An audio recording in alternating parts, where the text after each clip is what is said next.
4 ans après le mouvement Balance ton port, voici le hashtag Balance ton bar. Né en Belgique, le mouvement prend de plus en plus d'ampleur en France. Depuis quelques jours, les témoignages de femmes victimes d'agressions sexuelles affluent sur les réseaux sociaux. RMC a recueilli le témoignage de Lucie qui raconte son agression glaçante subie à Montpellier. Mao Becker-Granier.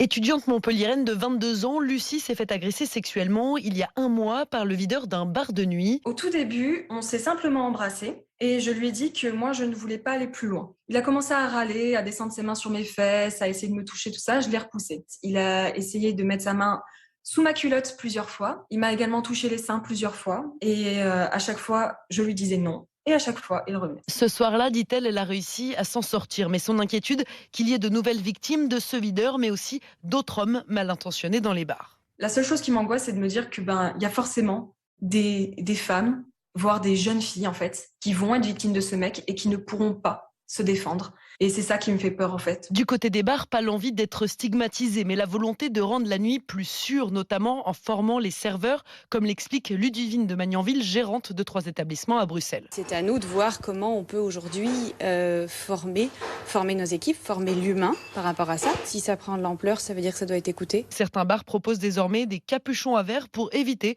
aux femmes d'être droguées à leur insu.